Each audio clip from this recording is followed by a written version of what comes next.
You know the sound. You're in the middle of a busy shift, and bam, that piercing, relentless alarm from the hemodialysis machine starts screaming. Your heart jumps a little, right? Is it the patient? Is it the machine? Well, we're going to dive right into that because by the end of this quick explainer, you're going to be able to decode those alarms with total confidence. Look, almost every single pressure alarm boils down to this one simple question. Is the machine having trouble pulling blood out, or is it hitting a wall when it tries to push it back in? That's it, suction or resistance. Once you get that, you can troubleshoot so much faster and keep your patients a whole lot safer. So here's our game plan. We'll start with that core concept, pull versus push. Then we'll walk through what to do when pressures drop and when they rise. We'll get into a rapid-fire checklist, talk about the big picture of patient safety, and then wrap it all up with a summary you can literally use on your next shift. Okay, first things first, let's build a really solid mental model here, something that's going to make everything else just click into place. Forget the textbook for a second. It all comes down to the super simple idea of pulling and pushing blood. So check this out. The machine isn't just reading one blood pressure. It's actually sensing pressures at a few key spots. But the main thing to remember is this. The machine is pulling blood from the patient on the arterial side. That's a pull. It's suction, which is why that pressure is a negative number. Then it's pushing the blood back on the venous side, which is why that pressure is a positive number. And this slide just makes it crystal clear, right? Arterial pressure, that's the pull side. It's a measure of suction, so it's always going to be negative. Venous pressure, that's the push side. It's measuring resistance, so it's always positive. Pull versus push. If you remember nothing else, remember that. All right, let's put this pull and push model into action with our first scenario, hypotension. And this is a huge one, not just for your day-to-day practice, but this stuff is super high yield on certification exams like the CCRN, so you definitely want to know it. So what actually happens when your patient's blood pressure drops? Well, think about it. The machine has to work harder. It literally has to suck harder to get the blood out. And that's exactly why you see the arterial pressure become more negative. At the same time, because there's just less pressure in the whole system, both the venous pressure and the transmembrane pressure, or TMP, are going to drop too. And here's why this is so incredibly important for patient safety. That intense negative pressure can actually make the patient's fistula or graft collapse. In really bad cases, you can even risk pulling air into the line.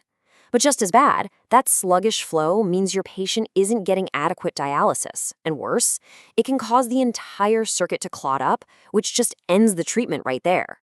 So that alarm starts blaring. You need a plan. You need to know what to do right now. So here's a quick, actionable checklist you can run through when you're under pressure in the middle of a busy shift. Here it is. It's 3 simple steps. That arterial alarm starts screaming, you think, 1. Is my patient hypovolemic? Lay eyes on them first. 2. Is there an issue with the access flow? Put your stethoscope on that fistula. And 3. Don't forget the obvious stuff. Is there a simple kink in the line? This little checklist helps you nail down the cause in seconds.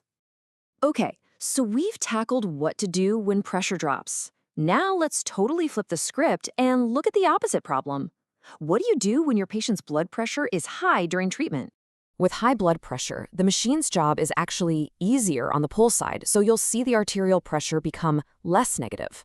But, and this is the key, now the machine is fighting against more resistance to push that blood back into a high-pressure system, and that is what makes your venous pressure and your TMP start to climb.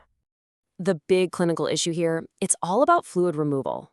Higher pressure equals a higher rate of ultrafiltration. So if you're not paying close attention, you can easily pull off way too much fluid, which causes its own set of problems.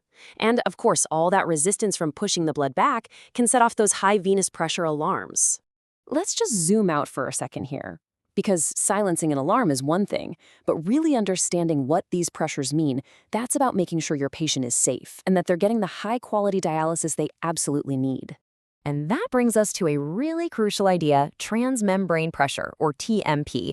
The easiest way to think about TMP is that it's your efficiency gauge. It's the force that's pulling fluid across the filter. A nice stable TMP means you're getting effective fluid removal.